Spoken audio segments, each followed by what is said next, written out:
और गोस्वामी जी महाराज कहते हैं कि दूतों के साथ चक्रवर्ती जी महाराज ने घोषणा करवा दी है, श्री अयोध्या बारात जाएगी।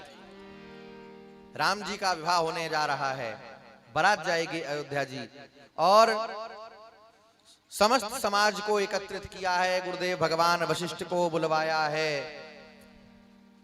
गोस्वामी जी महाराज कहते हैं कि चक्रवर्ती जी महाराज ने समस्त पुरजन परिजनों के साथ में प्रस्थान किया। अच्छा, ये पहली बारात होगी कि दूल्हा पहले से ससुराल में और बारात बाद में जा रही है? जिसका विवाह होना है वो पहले से ससुराल में है और बारात जा रही है पीछे से। पहुंची थी बारात जनकपुर के निकट। जनक जी महाराज अगवानी के लिए गए, सबको उचित स्थानों पर ठहराया और यथोचित आदर सम्मान देते हुए जनक जी ने निवास दिया सबको। श्री राम महाप्रभु लक्ष्मण जी के साथ आए। चक्रवर्ती जी महाराज दशरथ जी को प्रणाम किया, निवेदन किया। महाराज ने सबको हृदय से लगाया और मिथिला में चर्चा होने लगी कि ये दो तो पहले से आए हुए हैं, श्याम गौर सुंदर दो जोड़ी, पर एक जोड़ी और बनी है जो अब आई है। हाँ, एक श्याम गौर की जोड़ी है राम जी की, लक्ष्मण जी की, और एक श्याम गौर की जोड़ी है भरत जी की और शत्रुघ्न जी की। चारों भैया एकत्रित हुए और गोस्वामी जी महाराज कहते हैं कि भरत जी ने तो संकोच में कुछ कहा नहीं, लेकिन शत्रुघ्न जी कहते हैं, बड़े भैया आप तो इतने दिनों से यहाँ हैं, आपने तो ये नगर बहुत अच्छे से देखा होगा, जरा हमको भी एक बार नगर भ्रमण करा दो, हम भी दिखाएं इस नगर को, कैसा नगर है ये। तो गुरुदेव भगवान से आज्ञा लेकर के, चक्रवर्ती जी महाराज से आज्ञा लेकर के राम लक्ष्मण भरत शत्रुघ्न चारों अवधपुर में घूमने निकले, भ्रमण करके आए। तब तक श्री शतानंद जी के कहने पर श्री जनक जी ने उनके भाई की जो कन्याएं हैं, उर्मिला, मांडवी और श्रुतकीर्ति, उनको बुलवा लिया और कहा कि ये तीन जो कन्याएं हैं इनकी योग्य भी वर हमने ढूंढ लिया है। महाराज, मैं तो कहता हूं कि दशरथ जी के घर में 4 पुत्र हैं और आपके यहाँ 4 कन्याएं हैं, एक ही बार में सबका विवाह कर दो, ऐसा वर फिर खोजने से नहीं मिलेगा।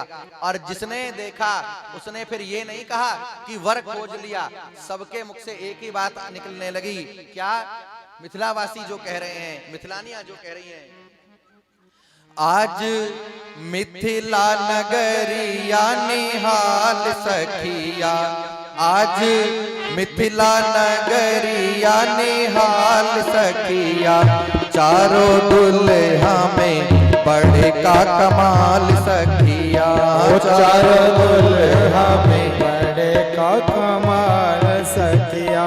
आज मिथिला नगरिया निहाल सखिया, आज मिथिला नगरिया निहाल सखिया, चारों दुल्हा में बड़े का कमाल सखिया, चारों दुल्हा में बड़े का कमाल सखिया। मिथिलानियां कहती हैं दूल्हा तो चारों बनेंगे, हमने मान लिया, लेकिन ये बड़ा वाला जो है ना, ये सबसे बड़ा जो पहले आया, जानकी के साथ जिसका विवाह होना है, इसके जैसा तो कोई नहीं दिखता, ये कमाल है।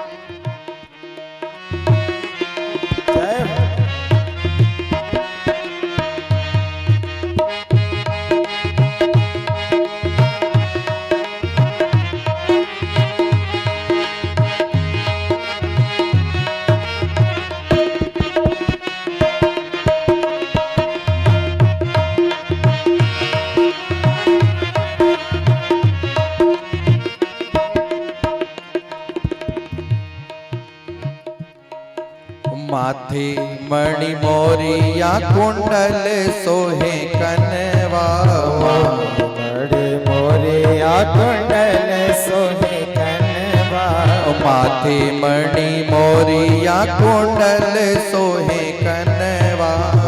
माथे बड़े मोरिया कुंडल सोहे कनवा।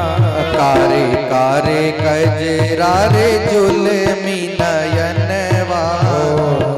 कारे कजरा रे जुलमी नयनवा। कारे कारे कजरा रे जुलमी नयनवा। कारे कजरा रे जुलमी नयनवा। लाल लाल चंदन सोहे लाल लाल चंदन सोहे बाल सखिया चारों दुल्हा में बड़ा कमाल सखिया। चारों दुल्हा में बड़ा कमाल सखिया। आज मिथिला नगरिया निहाल सखिया। आज मिथिला नगरिया निहाल सखिया। चारों दुल्हा में बड़े का कमाल सखिया। चारों दुल्हा में बड़े का कमाल सखिया। दुल्हा सरकार की जय हो।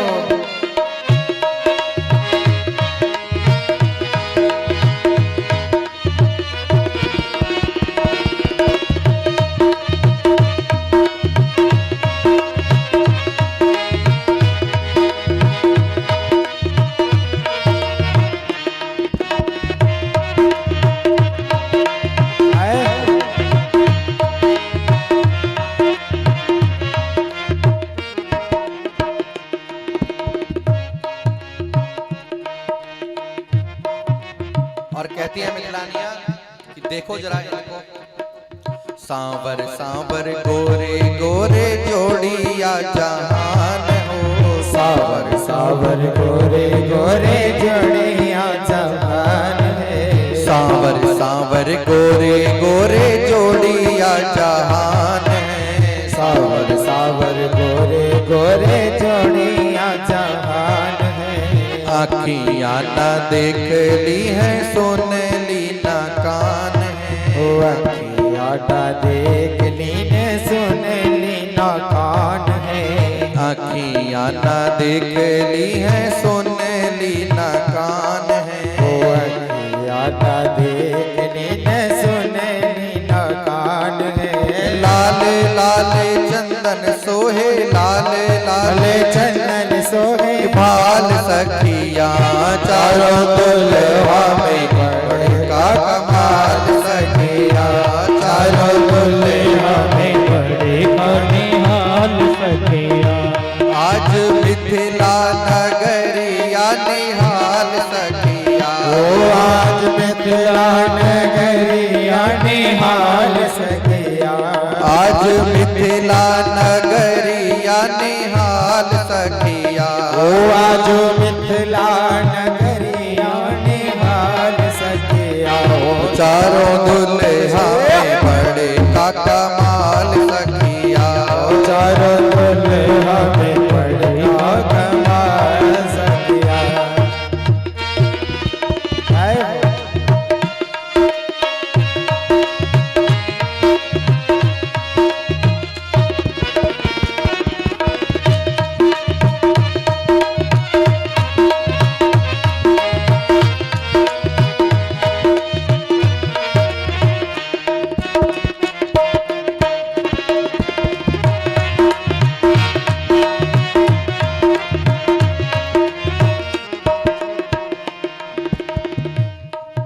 और मिथिलानिया कहती हैं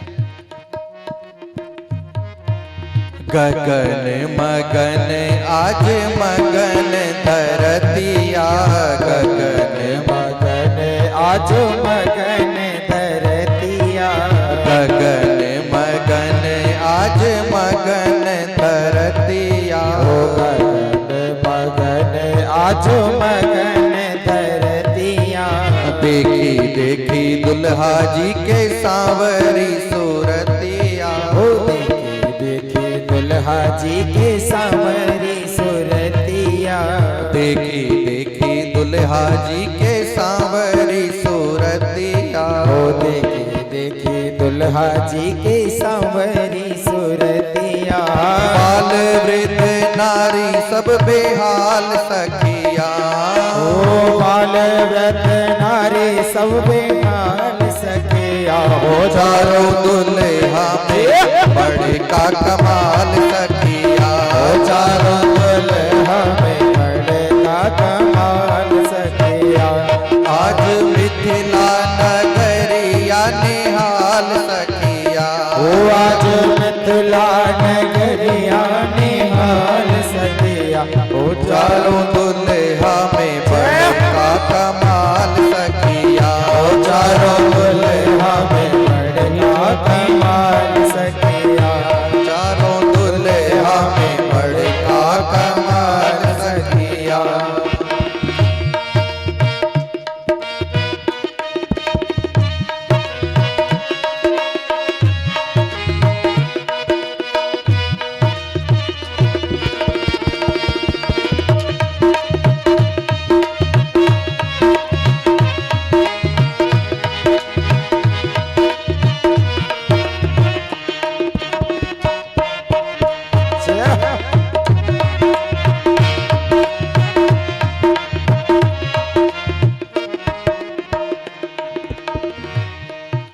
जिनका लागे जोगी मुनि जप तप कैलन।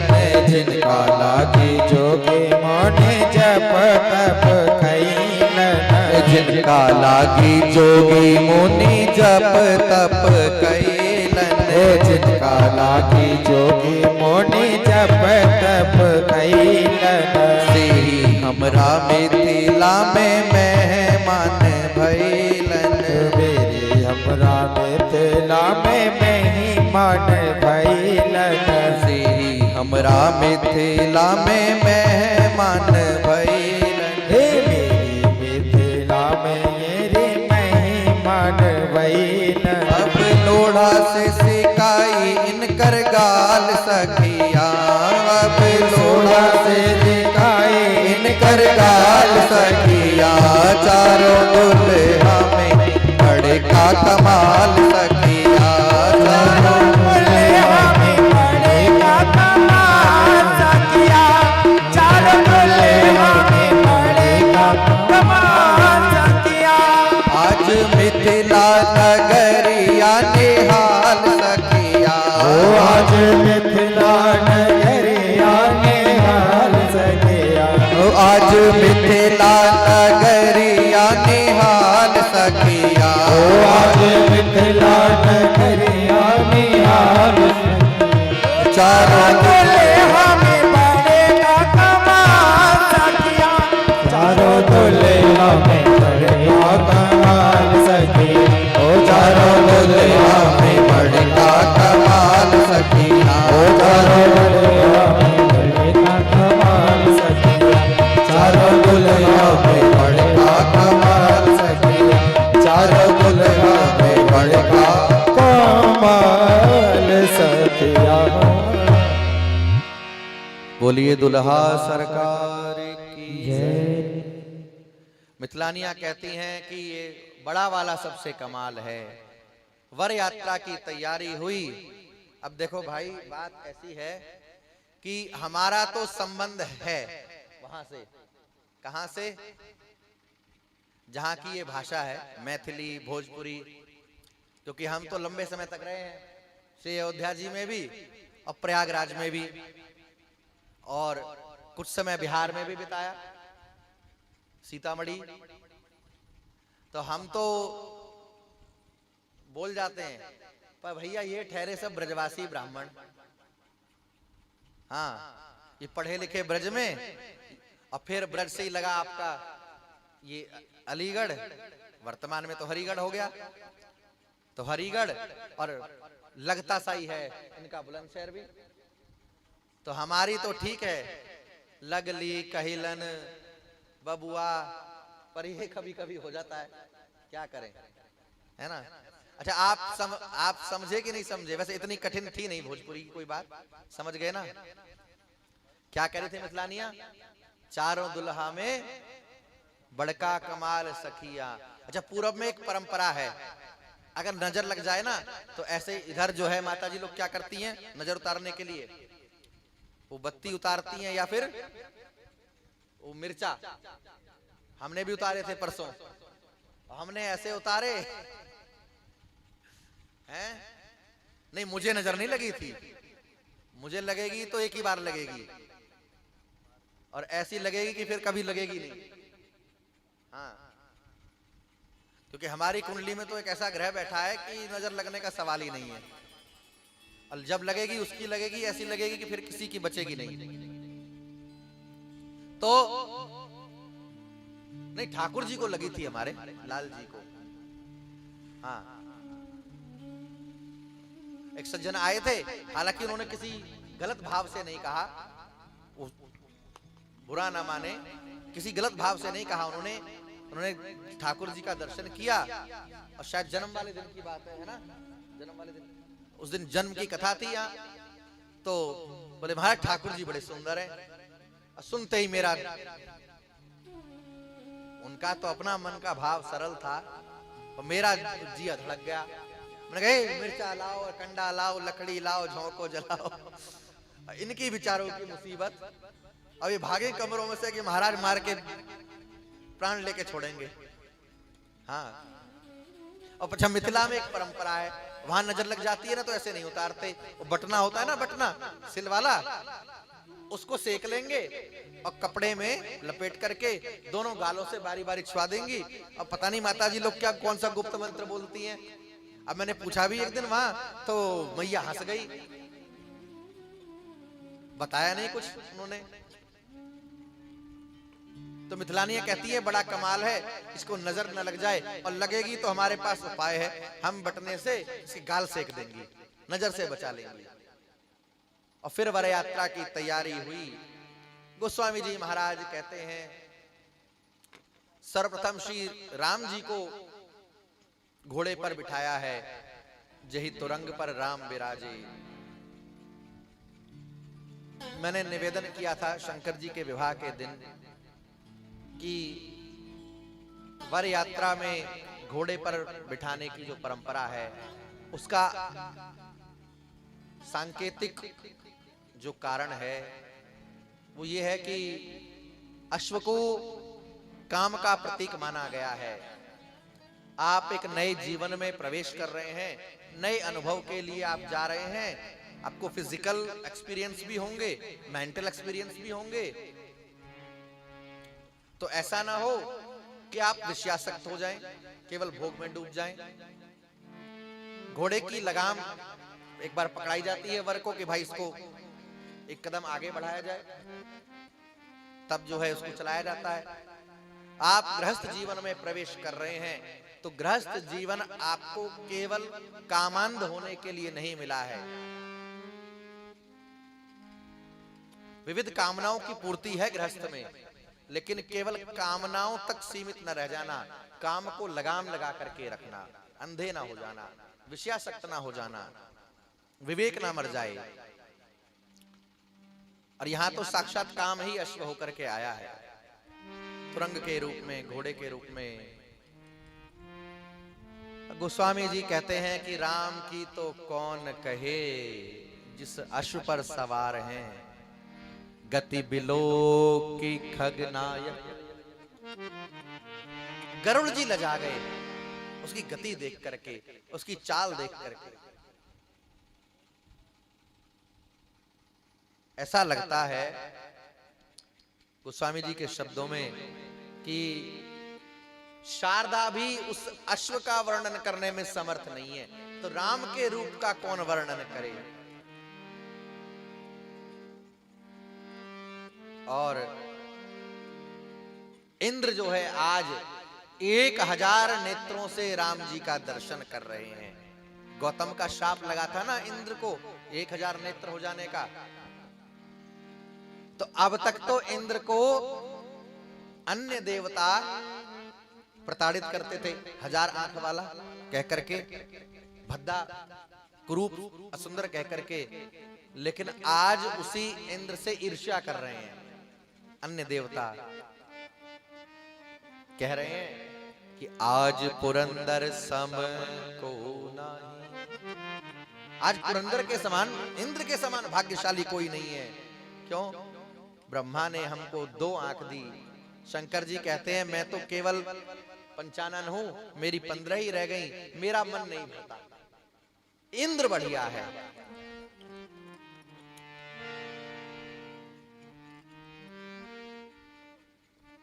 गोस्वामी जी महाराज कहते हैं सची शारदा रमा भवानी जे सुरती सुचि सहज सया।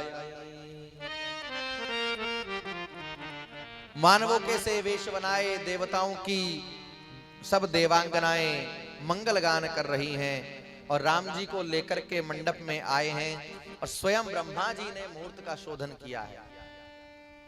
किस लग्न में विवाह होना चाहिए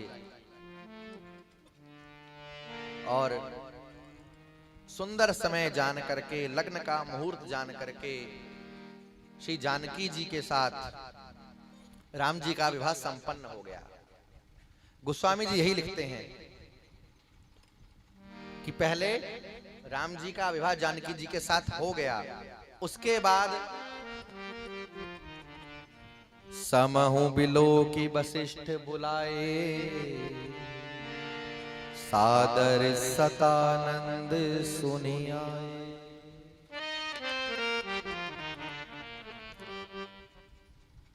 उचित समय जान करके जानकी जी के साथ विवाह हुआ। समस्त पूजन आदि क्रियाएं करने के पश्चात गोस्वामी जी महाराज कहते हैं विवाह संस्कार संपन्न हुआ राम जी का। 16 संस्कार हैं। सनातन दर्शन तो ऐसा है कि गर्भ में आने से पूर्व से ही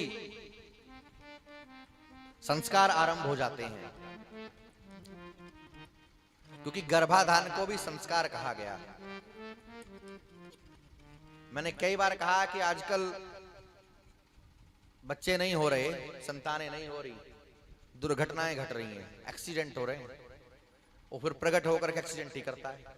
अब एक्सीडेंट कैसा भी हो, गाड़ी का ही मत समझ लेना कि व्हीकल, हाँ दुर्घटना, अचानक कुछ भी कर दे, पता नहीं चलता क्या कर देता है। लोग आते भी हैं, माता जी लोग ज्यादा आती हैं, महाराज पता नहीं क्या हो जाता है इसको, कब क्या कर देता है। उसका जन्म ही दुर्घटना से हुआ है, वो दुर्घटना ही करेगा। क्यों? क्योंकि गर्भाधान एक संस्कार है। आप कैसी संतान चाहते हैं, उसके लिए मानसिकता बनानी चाहिए, दिमाग वैसा हो। जैसे बीज बोने के लिए जमीन तैयार की जाती है ना, बढ़िया फसल चाहिए तो जमीन तैयार होनी चाहिए, बढ़िया जमीन। ऐसे ही तैयारी करनी चाहिए मानसिकता की कि हमारे यहां संतान कैसी हो। एक संकल्प हो मन में कि भाई ऐसा पुत्र होना चाहिए, ऐसी पुत्री होनी चाहिए। इस बात को मैं ही नहीं कह रहा, इस बात को मेडिकल साइंस कहता है कि आपको फिजिकली प्रिपेयर होने के साथ साथ आपको मेंटली प्रिपेयर भी होना चाहिए, मानसिक रूप से तैयार होना चाहिए। पर पता ही नहीं लगती कब जो है गर्भ ठहर गया। हाँ, जात कर्म आदि तो सब समाप्ति हो गए, बचा ही नहीं। नामकरण का नाटक है। हाँ, नामकरण हो रहा है जी, और नामकरण कैसे होना चाहिए, किसको करना चाहिए, कैसे नाम रखना चाहिए, विधि जानते नहीं। और यजमान छोड़ो, पंडित जी भी नहीं जानते, क्योंकि पंडित जी ने जान लिया विधि में समय लगेगा, और ये धूमकेतु कहेगा जल्दी कर, जल्दी। इंतजार कर रहे हैं बाहर दावत वाले। सोई हाल यज्ञोपवीत का है, जनेऊ का है। धागा मात्र, विवाह से पहले एक दिन किसी को भी बुला करके और घंटा भर का नाटक हुआ, बस हो गया जनेऊ। और ब्याह की तो और दुर्गति है, सारी रात मटकेंगे, और जवानों की छोड़ो, लड़कों की छोड़ो, बूढ़े बूढ़े भी, हाँ इतना मटकेंगे कि भूल जाते हैं कि गिर गया, हाथ पैर टूट गए तो पानी देने वाला नहीं होगा कोई। और तब नहीं कहेंगे कि जल्दी करो। हाँ, फिर 2 घंटा 2.5 घंटा वो कैमरा वाला लेगा, फोटो वाला लेगा। हाँ, और उसके बाद फिर एक टेबल लगेगी, उस टेबल पर फिर बढ़िया डिनर होगा, उसमें पर्सनल लोग होंगे, बाहर के लोग होंगे नहीं। और पंडित जी गला फाड़ रहे, अरे भाई 4 बजे का समय था, 3 बजे का टाइम था, ये लगन थी। पंडित जी दो, अरे काय को जल्दी मचा रहे हो? तब कहेंगे काय को जल्दी मचा रहे हो? पंडितों का तो काम है, दूसरी जगह जाना होगा। हैं 4 जगह पकड़ लेते हैं, ऐसे ही करते हैं। और जब सबसे निपट जाएगा और फिर कहेगा जल्दी करो, जल्दी निपटा दो। और निपटाने वाला काम, निपटाना किसको कहते हैं स्वामी जी? निपटा दो।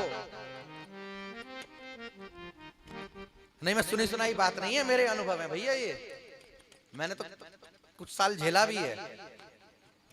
ये सब करके बैठा हूं मैं, सब इकट्ठा करके तब बैठा हूं यहाँ। हाँ, एक जगह तो ऐसी जगह कि दिल्ली में एक जगह है ये पंजाबी बाग, और जिनसे हम सीखते थे, पंटाई सीखी मैंने। वो सीखी इसलिए कि किसी ने मुझे चैलेंज किया कि तेरे जैसे के बस की क्या है। हमने कहा भाई ऐसा कौन सा काम है जो मैं नहीं कर सकता। आज जिन्होंने चैलेंज किया फिर वो अब मेरी दुहाई देते हैं। तो हमने देखा है, दिल्ली में रहता था, जींस पैंट पहन के घूमता था। अरे तो कॉलेज में जाता था तो ये थोड़ी पहन के जाता था, ब्रह्मगाठी लगा करके। कॉलेज में तो भैया कैपरी पहन के जाएगा आदमी, हाँ, जींस टी शर्ट पहन के जाएगा। तू क्या बता रहा है, दुनिया जानती है। पहले चैलेंज किया और फिर उनकी नानी मर गई। ये ससुरे सब जजमान काट दिए इसने हमारे। 6-6 घंटा तो मैंने सत्यनारायण कथा कही स्वामी जी, 6-6 घंटे। आप सोचो, तो वहां जिनसे सीखते थे हम, पंडित जी थे, अभी भी हैं वो, दिल्ली में रहते हैं, जहांगीरपुरी में, रामू भैया के नाम से वो प्रसिद्ध है। किसी का गुण नहीं भुलाना चाहिए। भले ही मैं आज इस विरक्त वेश में हूं, सन्यास में हूं, परंपरा में हूं, लेकिन जिससे जो मिला है मुझे कोई संकोच नहीं है कहने में कि हाँ भाई मुझे इससे मिला है। मुझे महाराज बनने का शौक भी नहीं है। तो उन्होंने भेज दिया कि बेटा ब्याह पढ़ाई हो। अब गए, हम चले गए, सारी रात बीत गई। और सवेरे जब 4:30 बजे हम दुखी हो लिए कि भैया अब मैं जा रहा हूं। मैंने उनको फोन किया, मैं कहा महाराज जी 4:30 बज गए, अब बताओ क्या रह गया यहाँ, कि एक बार उससे कह दे कि जा रहा हूं मैं, फिर निकल आइयो। मैंने कहा भैया मैं जा रहा हूं, तुम अपना इंतजाम कर लेना। तो लड़के की तरफ से हम गए थे, लड़के के पिताजी थे नहीं, माँ उसकी प्रधान थी। हाँ, ओ पंडित जी 2 मीटर को 2 मीटर बस व्यवस्था था। वो लग गया वो तंबू सा, मंडप, सो कॉल्ड मंडप, उसमें बैठे, लाओ भैया सामान। सामान कौन सा सामान? भाई भामर पड़ेंगी भाई, ये सब लिस्ट दी थी ना, वो कहाँ है? वो तो भूल गए घर पे। करा दो, ऐसे ही करा दो। ऐसे कहा ऐसे करा दे भैया, देख लो पंडित जी तो सब जुगाड़ जानते हैं। हाँ भाई जानते तो हैं। मल्ला तंदूर के कोयले ला और डाल इस पे रिफाइंड, दिखा तिल्ली, और दक्षिणा दे तू अपने घर, हम अपने घर। हाँ सच बता रहा हूं, यही किया और करना भी यही चाहिए। जो ऐसे हो और ज्यादा माथा नहीं खपाना चाहिए। है ही नहीं तो भैया जा। जिसका नाम विवाह है, ब्याह है, उसी के लिए आपके पास समय नहीं है। वो नाटक भर नहीं है। अच्छा पूरे ब्याह में 20,000 रुपया दे दिया डीजे वाले को, हाँ घंटे भर का 20 रुपया ले गया वो। हाथ पैर टेढ़े मेढ़े करने के। अब फिर 20,000 रुपया ले गया वो कैमरा वाला। ये कैमरे वालों की बुराई नहीं है, लेकिन एक बात बता रहा हूं मैं, 2,500-3,000 रुपए की 2 माला आई और सारी रात जिसने घड़ी देख देख काटी, बार बार जगाया कि अरे यार ब्याह, पूरी विधि कराई, सब कराया, और उसकी कीमत, उसकी 2 पैसा कीमत नहीं, 500 रुपल्ली, रुपल्ली कहूंगा, रुपया नहीं कहूंगा, क्योंकि उसकी योग्यता के आगे वो यही शब्द कहलाने के लायक है। भैया उसने समय बिगाड़ा है, उसने 15 साल पढ़ करके, 18 साल पढ़ करके तब वो इस लायक हुआ है। ऐसे ही घास खोद के नहीं आया। हर आदमी की अपनी योग्यता है कि नहीं? अरे डॉक्टर की अपनी योग्यता है, किसान की अपनी है, साधु की अपनी है, विद्यार्थी की अपनी है, अफसर की अपनी है। अयोग्य आदमी को उसकी योग्यता के अनुसार पारिश्रमिक ना मिले, इसका आकलन मत करा करो कि मजदूर पूरे दिन मेहनत करता है तब 450 लेता है, इनको घंटा भर में इतना चाहिए। भैया इस घंटा भर की कीमत नहीं है, कीमत उन 15 सालों की है जो उसने खपाए। डॉक्टर की फीस को देख करके कोई सोचे कि अरे डॉक्टर के पास जाते हो और नेक नब्ज देखता है, नेक वो आला लगाता है और पर्ची पे लिख देता है, और अब जाकर के देखो स्पेशलिस्ट के पास 10 मिनट देगा मुश्किल से आपको, 10 मिनट में लिख दिया उसने और चुप। कि 450 फीस है कि 500 है कि 700 है। अब मैं तो गया नहीं बहुत दिन से डॉक्टर के पास, क्योंकि मेरे पास फ्री के डॉक्टर है। हाँ दवाई, बीमार रहता हूं परमानेंट। हाँ लोग कहते हैं कि महाराज क्यों रहते हो, मैं भाई सब इनको भगा रहे हैं, मैंने रख लिया कि चलो रहे रहो यार तुम भी, कोई बात नहीं।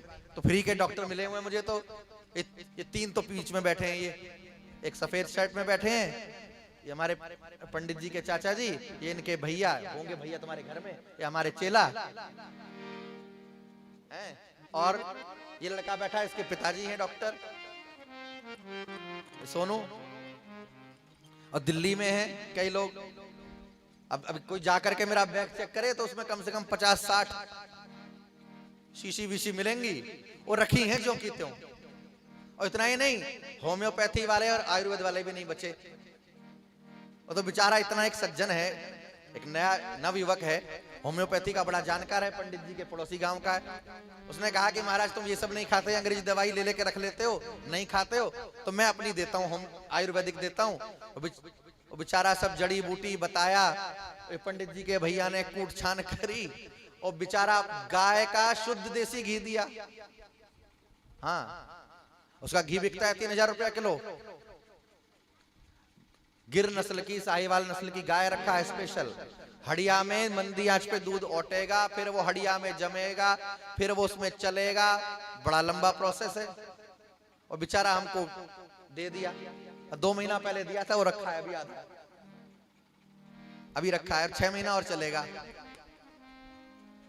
हाँ तो मेरे कहने का जो निवेदन ये था कि योग्यता के अनुसार पारिश्रमिक हो, समय को ना देखो, उसकी योग्यता को देखो।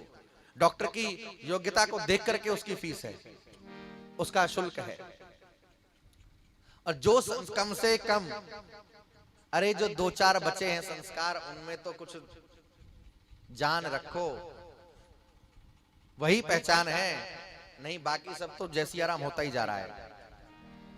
ब्रह्मा जी ने विधि पूर्वक शोधन करके लग्न शुद्धि की देखी है, और ठीक लग्न आने पर जानकी जी का विवाह हुआ है श्री राम जी के साथ में।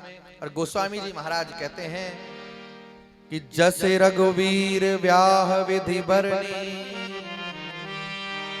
सकल कुंवर ब्याहे तहि करनी।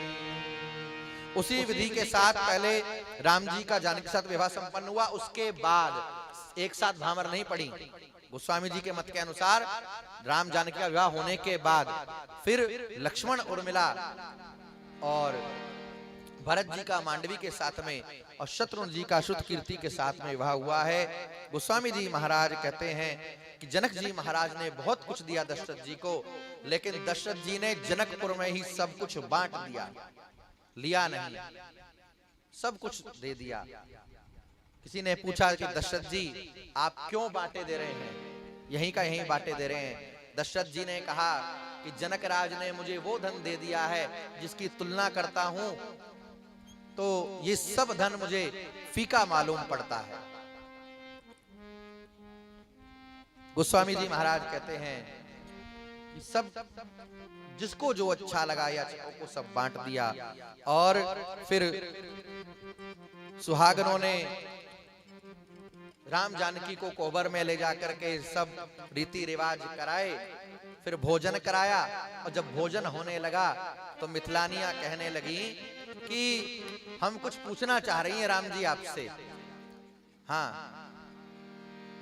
बहुत दिन से हमारे मन में है, मन में तो पूछने की तब से है जब से तुम्हें देखा है, जब से तुम आए हो, दोनों भैया जब से आए हो, अब तो 4 हो गए।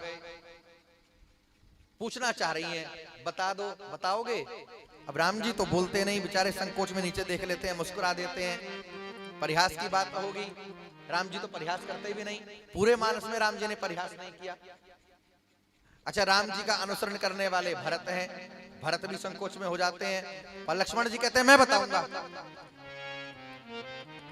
हाँ, तो मिथिलानियां कहती हैं जैसे कह रहे हो ना मैं बताऊंगा, हम भी वैसे ही पूछेंगे, ऐसे नहीं पूछेंगी।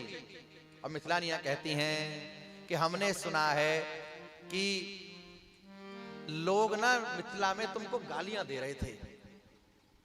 हाँ, लक्ष्मण जी ने कहा कि किसका साहस और हमें गाली देगा, किसका काल आया है, किसकी मृत्यु निकट आई है। अरे एक आए थे फरसा लेकर के डराने के लिए, कैसे गए भीगी बिल्ली बन करके, ये देख करके भी सीख नहीं मिली। मिथिलानी कहती हैं इतने ना बढ़ो आगे, पूरी बात सुनो पहले, तब बताना हमें, तब देखेंगे क्या जवाब दोगे। अब मिथिलानियां कहती हैं बता द बबुआ लोग वदेत काहे गारी, बता द बबुआ लोग वदेत काहे गारी, बता द बबुआ लोग वदेत काहे गारी, बता बबुआ। मिथिलानियां कहती हैं कि अरे बबुआ, मैंने कल निवेदन किया था ना, परसों भी किया था कि राम जी खेलने जाते हैं तो बाबू, मानस में शब्द है ऐसे, पूर्व की परंपरा है। तो मिथिलानियां भी कहती हैं ये बताओ कि तुम्हें गाली क्यों दे रहे हैं, यहाँ तो बाहर से और भी लोग आते हैं पर तुम्हारी चर्चा है। बता द बबुआ लोग वदेत काहे गारी, बता द बबुआ लोग वदेत काहे गारी, बता द बबुआ।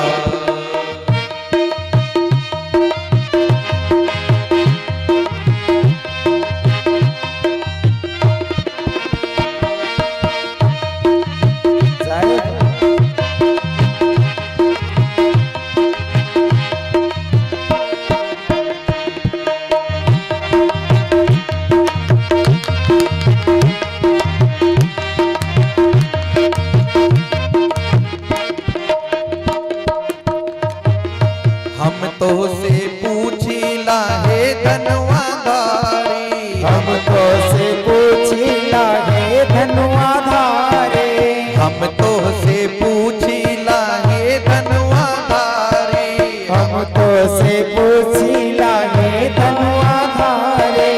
एक भाई गौर का है, एक भाई गौर का है, एक काहे कारी, बता द बबुआ लोग वदेत काहे गारी, बता द बबुआ लोग वदेत काहे गारी, बता द बबुआ।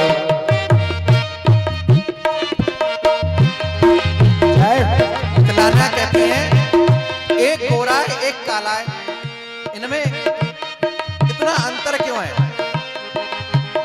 एक ही माँ बाप के हो ना, गड़बड़ तो नहीं है? सही सही बताओ।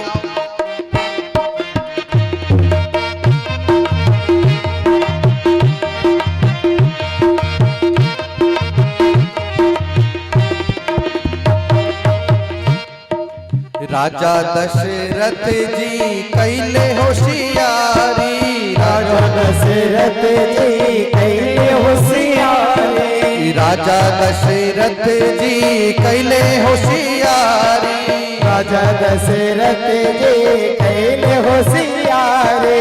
एक को मर्दवा के एक को मर्दवा के दिन दिन को नारी, बता द बबुआ लोग वधेत काहे नारी, बता द बबुआ लोग वधेत काहे नारी, बता द बबुआ। मिथिलानियां कहती हैं मुझे पता चल गया क्या बात है, क्यों अंतर है। इनका बाप तो एक है, पर माँ इनकी अलग अलग है। बताओ, हद कर दी। एक आदमी और तीन तीन नारियां रखे हुआ है। बता द बबुआ लोग वधेत काहे कारी, बता द बबुआ लोग वधेत काहे कारी, बता द बबुआ।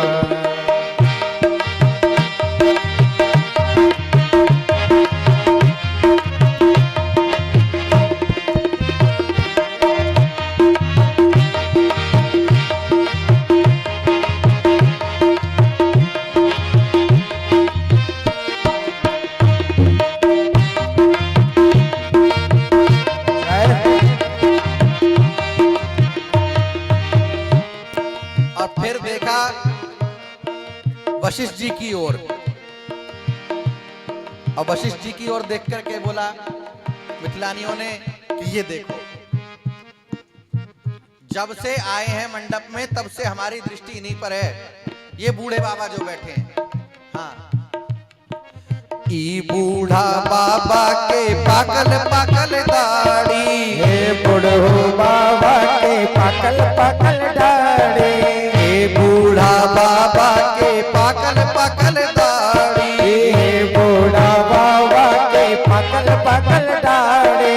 देखन में छोट लागे, देखन में छोट लागे, खाए भर थारी, बता द बबुआ लोग वधेत काहे कारी, बता द लोग वधेत काहे कारी, बता द बबुआ लोग वधेत काहे कारी, बता द बबुआ लोग वधेत काहे कारी, बता द बबुआ लोग वधेत काहे कारी, बता द बबुआ लोग वधेत काहे कारी, बता दे बबुआ।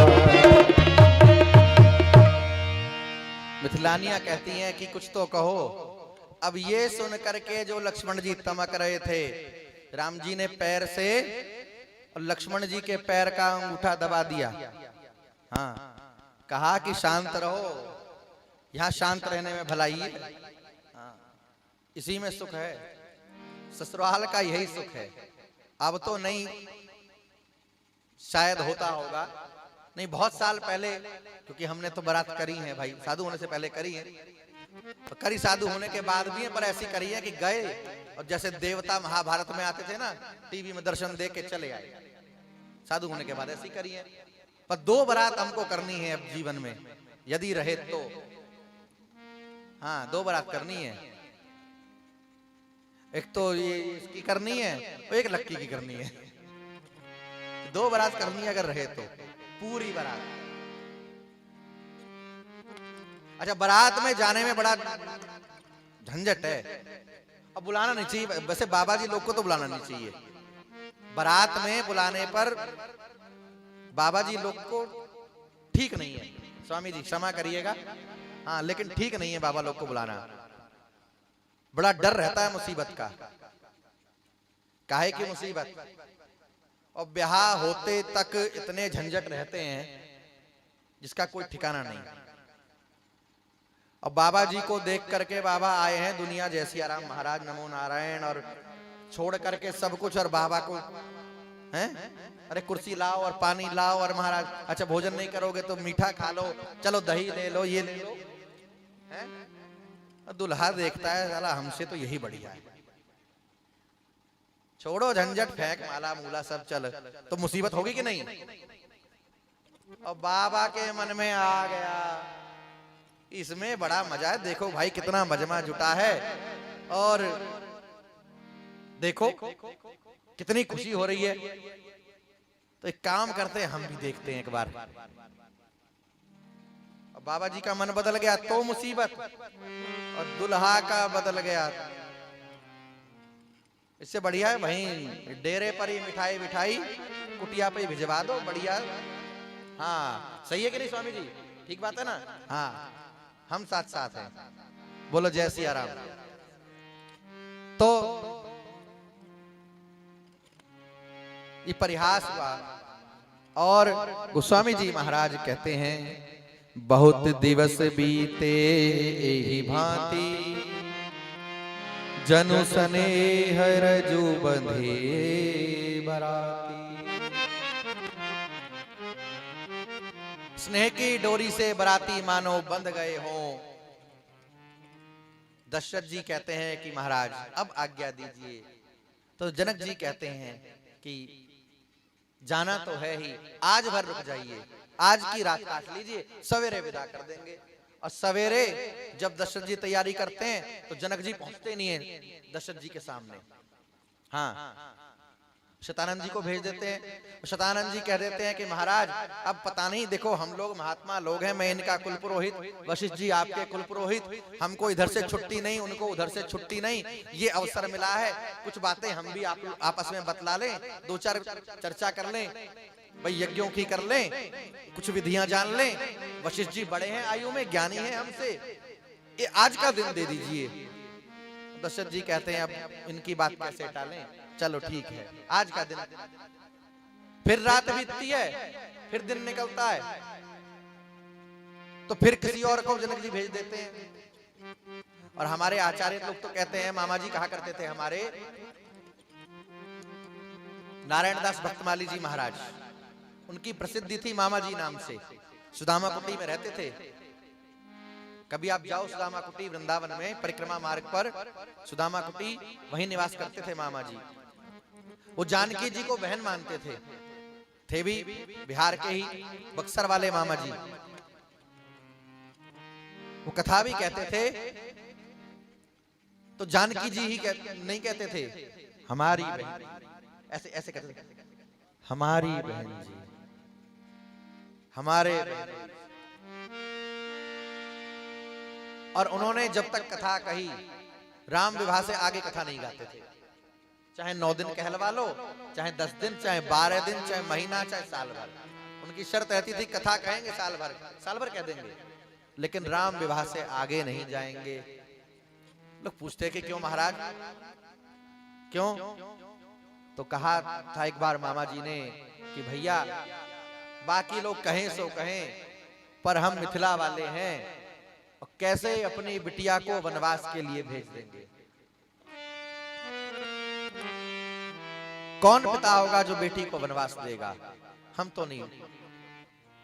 कौन भाई होगा जो बहन को वन को भेज देगा? हम नहीं भेज सकते।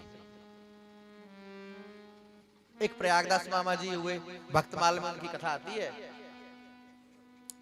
ऐसी राम कथा चल रही थी कहीं पर, भक्त का भाव देखिए आप, और इसी भाव की जीवन में जरूरत है। कथा चल रही थी कहीं राम कथा, और वो कथा सुन रहे थे, उनका नाम था प्रयागदास, संत थे, कथा सुनते थे।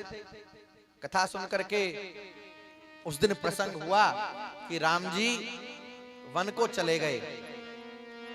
उन्होंने सुना कि राम जी वन को जा रहे हैं, तो मंडप में से उठ करके चले गए। मन भर आया, करुणा भर आई, रुक न सके कथा मंडप में। और जब कथा विराम हो गई तो जो कथा कह रहे थे उनसे कहा कि महाराज एक बात पूछना चाहते हैं। हाँ हाँ पूछो। ये आप कह रहे थे कि राम जी वन को जा रहे हैं, तो अभी कहां तक चले गए? तो कथावाचक उन्होंने सोचा कि कथा की पूछ रहे हैं, तो उन्होंने कह दिया चित्रकूट पहुंच गए, चित्रकूट में। अच्छा चित्रकूट कब तक रहेंगे? वो पूछ रहे हैं दूसरे भाव से, अपनी समझ से। तो उन्होंने कहा कि अभी रहेंगे चित्रकूट, 2-4 दिन तो रहेंगे। उन्होंने हंसी में कह दिया अच्छा 2-4 दिन में रहेंगे, ठीक ठीक। जबकि राम जी का वनवास का अधिक समय जो है वो चित्रकूट में बीता। रहीम ने कहा है ना, चित्रकूट में रमी रहे रहीमन अवध नरेश, और जा पर विपदा परत है सो आवत यह देश। हमारे यहाँ विरक्त साधुओं में परंपरा है, हमारे यहाँ अगर किसी साधु को दंड दिया जाता है उसे कहते हैं चित्रकूट जाओ। गुरुजन अगर किसी को प्रायश्चित कराना चाहें तो उसके लिए एक आज्ञा होती है कि अब सब कुछ छोड़ करके चित्रकूट जाओ। तो पूछा कि कहां तक गए? चित्रकूट तक गए। अभी रुकेंगे? हाँ रुकेंगे। तो अकिंचन साधु थे, वो किससे कुछ मांगते नहीं थे, लेकिन आज वो गलियों में घूम करके मांगने लगे। जो कुछ मिलता था उससे उनको सब्र नहीं होता, कहते और दे, अरे इतने से काम नहीं बनेगा, ज्यादा सामान की जरूरत है। लोग कहते महाराज बाबा आप तो विरक्त साधु हैं, एक अचला एक लंगोटी में रहते हैं, ये क्या करोगे इतने पैसे का? ये वो बात की बात है, दे पहले। अच्छा कुछ लोग खुश भी होते थे कि जो कभी नहीं मांगता वो मांग रहा है। पर्याप्त धन हो गया तो 3 पलंग बनवाए उन्होंने, उस धन से 3 पलंग, 3 रजाई, 3 गद्दे। और चूंकि राम जी नंगे पैर थे, राम जी नंगे पैर गए थे, और लोग कहते हैं कि मूर्ख लोग कि भरत गए और राम ने जो खड़ाऊ पहन रखी थी वो भी उतरवा के ले आए। ऐसा नहीं है, भरत जी अयोध्या से खड़ाऊ साथ लेकर के गए थे, उन खड़ाऊओं का पूजन होता था। जो आदि पुरुष हैं रघुकुल के, उनकी वो खड़ाऊ है। तो खड़ाऊ बनवाई राम जी के लिए, लक्ष्मण जी के लिए, जानकी जी के लिए बढ़िया पनिया बनवाई, और कुछ वस्त्र लेकर के, कुछ खाने की सामग्री लेकर के, और अकेले ही सोचो कितना बड़ा भैया, कितनी हिम्मत का काम होगा, अकेले ही सब सामग्री लेकर के चित्रकूट पहुंचे। और गजब तो तब हुआ जब चित्रकूट में पहुंचे और न राम जी मिले कहीं, न लक्ष्मण जी मिले कहीं, न जानकी जी का दर्शन हुआ। बड़े दुखी हुए, धोखा दे दिया, झूठ बोल दिया। लगता है वो महाराज को ठीक से पता नहीं था, दुखी होने लगे। तो जानकी जी को करुणा आ गई। जानकी जी ने कहा कि सरकार कथा झूठी सिद्ध हो जाएगी अगर आपने यहां दर्शन नहीं दिया। ये कथा सुन करके आए हैं, उस पर भरोसा करके आए हैं कि आप यहां विराजे हैं। सरकार ने दर्शन दिया, देख करके गदगद हुए और कहा कि देखो अब ठीक है, घर में लड़ाई झगड़ा हो गया सौतेली माँ से, कोई बात नहीं, ठीक है, पर मैं ये सब सामान लाया हूं, तुम पलंग पर सो, गद्दे पर सो, ये काहे कुशा बुशा पर सोते हो, देखो कितना कोमल शरीर है, कोई बात नहीं, दिल छोटा मत करो, और मैं सब व्यवस्था करता रहूंगा, यहाँ सब लाता रहूंगा, समय समय पर राशन पानी सब लेकर के आता रहूंगा यहाँ। अब राम जी तो मौन और लक्ष्मण जी हंसे कि देखो कैसा बावरा है। राम जी कुछ बोलते नहीं, जानकी जी मुस्कुरा रही हैं मंद मंद, बोल चिंता मत करो। और राम जी ने कहा कि प्रयागदास जी ये सब तो हम स्वीकार नहीं कर सकते। क्यों नहीं कर सकते? अरे मैं कोई उधार मांग करके नहीं लाया, मैंने प्रयोग नहीं किया है, नए बनवाए सिर्फ तुम्हारे लिए, इतनी दूर से ढो करके लाया हूं, क्यों नहीं ले सकते? राम जी ने कहा कि हम तो पिताजी का वचन निभाने आए हैं, और वनवासी रहने की बात है, वनवासी पलंग रजाई गद्दा इन सब का प्रयोग थोड़ी करेगा। तो बिगड़ने लगे। अच्छा ज्यादा नाक वाले बनते हो, बड़ी नाक है तुम्हारी, जो कहता हूं चुपचाप सुनो, नहीं सुनोगे तो ठीक कर दूंगा। ये सामर्थ्य प्रेम का हो सकता है, भक्त का हो सकता है, किसी और का नहीं हो सकता। डांट दिया राम जी को, राम जी बेचारे चुप हो गए। जानकी जी संकोच करती है कि क्या बोलूं, तो लक्ष्मण जी हाथ पकड़ करके लेकर गए, और लक्ष्मण जी ने समझाया। तो बोले कि अब मैं क्या करूंगा इस सब का, जानते हो मैं भिखारी बन गया तुम्हारे कारण, मैंने जीवन में कभी किससे कुछ मांगा नहीं, लिया नहीं, भीख मांग मांग के इकट्ठा किया और तुम भी इस्तेमाल नहीं करोगे तो? राम जी ने कहा कि मैं वचन देता हूं, मैं प्रयोग में इसको लाऊंगा, मैं इसका इस्तेमाल करूंगा, लेकिन वनवास से लौटने के बाद लौट के आऊंगा ना तब। और कहते हैं कि समझाने पर प्रयागदास जी उस सब सामान लेकर के प्रयाग आए। उस समय माघ मेला चल रहा था, तीर्थराज प्रयाग में माघ मेला चल रहा था। और जहां बांध वाले हनुमान जी हैं, कभी कोई प्रयाग गया हो तो लेटे हनुमान है वहां, बांध वाले हनुमान जी भी कहते हैं उनको। वहां हनुमान जी लेटे हुए हैं, विशाल, बहुत विशाल हनुमान जी हैं, पर भूमि पर लेटे हैं।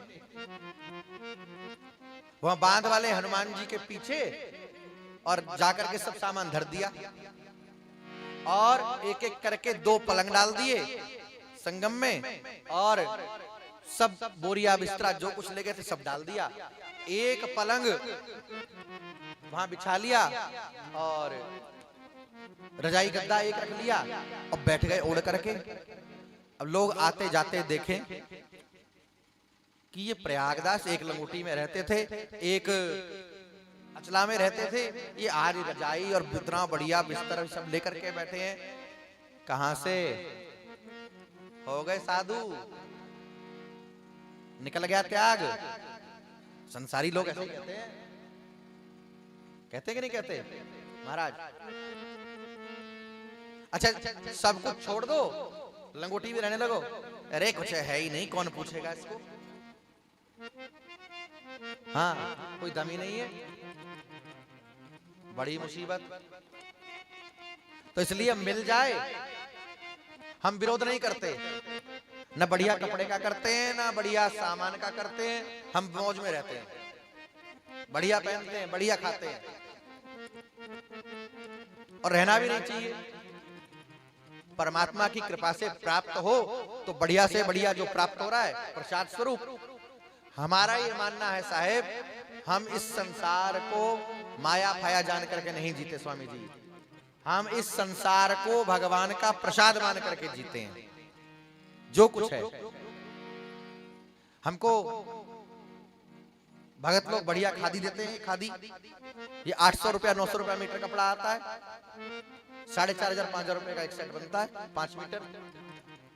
ये मिलता है तो उसको भी पहन लेते हैं। और एक हमारे पास कपड़ा है पीले रंग का, जो भी पहना था उस दिन, वो जानते हो क्या है? वो जो हलवाई लोग लिखते हैं ना बर्तन वर्तन पोंछने के लिए, क्या बोलते हैं उसको? मार्किन। वो मार्किन है। दिल्ली में कथा कही थी हमने भागवत जी की, सामूहिक कथा थी लोगों की। एक दूसरी जगह एक बार गए थे किसी के यहाँ, तो एक महिला थी, वो लेकर के आई उसको। उसने कहा कि महाराज मैं बड़े उससे लेकर के आई हूँ, इसको किसी को देना मत, आप ऐसा ही पहनते हो ना। अच्छा वो देखा तो हमने, भाई खादी तो नहीं है, रंग उसका खादी जैसा था, हमने उसको पीला रंग दिया। ये पंडित जी रंगे बैठे हैं, ये दोनों लोग, उसको रंगने में भी बड़ी मुसीबत हुई। उसके साथ में और कपड़े भी डुबा दिए हमने, सब जय जय हो गई। ये सब काम करते रहते हैं हम लोग, खाली नहीं बैठते। तो वो लेकर के आई, अब हमने उसको देखा, भाई ये तो मार्किन है। और मैंने पूछा कि क्या करती है, आप क्या करती हैं? हाउस वाइफ हैं या दिल्ली में तो आजकल सब जॉब वगैरह करती हैं, तो आप हाउस वाइफ हैं कि? बोली महाराज पति जो है मेरा वो रिक्शा चलाता है, आदमी मेरा रिक्शा चलाता है, और मेरे को कभी कभी काम मिल जाता है तो कर लेती हूँ छोटा मोटा काम, वो खिलौने विलौने बनाना ये सब। तो हमको मन में इतना वो हुआ कि इसके अपने जीवन में अपनी जरूरतें बहुत सारी होंगी, बच्चों की बहुत जरूरतें होंगी जिनको ये मना कर देती होगी नहीं है। बच्चा दिन में 2-4 बार टॉफी मांगता होगा, आइसक्रीम वाला देख करके आइसक्रीम वाला को देख करके आइसक्रीम मांगता होगा, साथ के बच्चों की चीजें देख करके उनको कुछ मांगता होगा, तो ये डांटती होगी, डपटती होगी, मना करती होगी, लेकिन मेरे लिए इसको लेकर के आई है। तो मैंने बड़े प्यार से उसको आज तक रखा है और पहना भी है। जो बढ़िया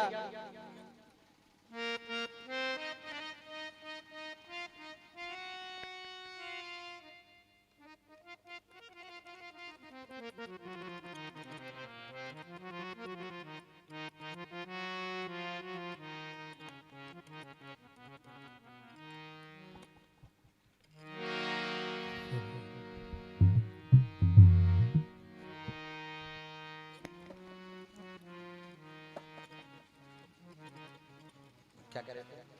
जीवन में जो कुछ बढ़िया प्राप्त हो जाए, अच्छा प्राप्त हो जाए, उसका उपभोग करना, और जो प्राप्त न हो तो भी भगवान की कृपा मानना, उसके लिए दुखी मत होना और उसके लिए हर्षित मत होना।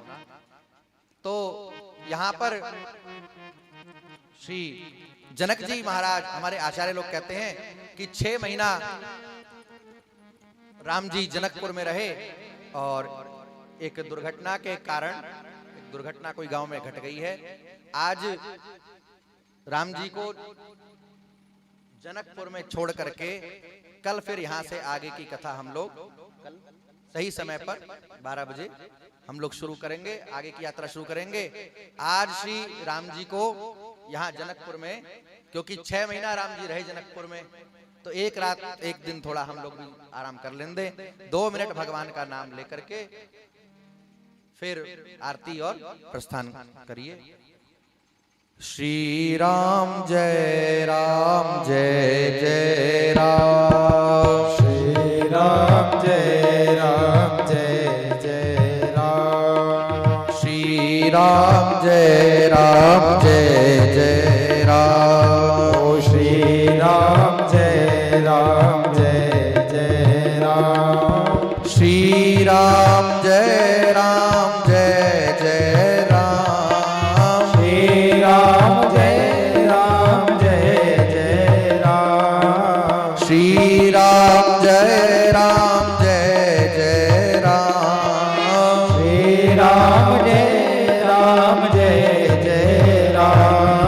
श्री राम जय जय राम, ओ श्री राम जय जय राम, श्री राम जय जय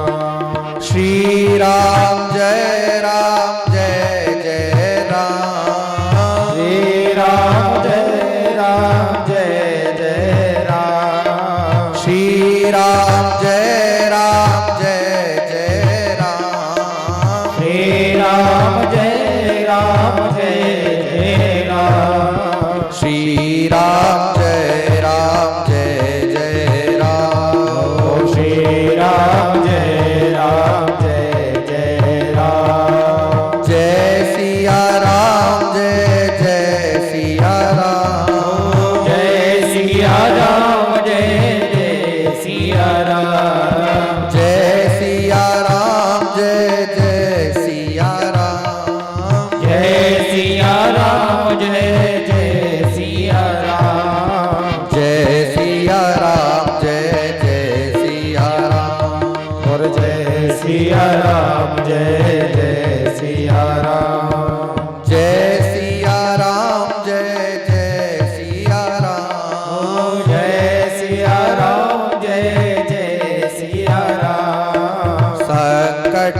मोचन कृपा निधान, और संकट मोचन कृपा निधान, जय सिया राम जय हनुमान, और जय सिया राम जय हनुमान, जय सिया राम जय हनुमान, जय सिया राम जय हनुमान, श्री गुरु रामानंद भगवान, श्री गुरु रामानंद भगवान, श्री राम जय जय राम, ओ श्री राम जय राम, श्री अयोध्यानाथ भगवान की जय, श्री सीताराम राम जी महाराज की जय। सभी भक्त अपने स्थान पर खड़े हो जाएं और बड़े भाव से आरती करें।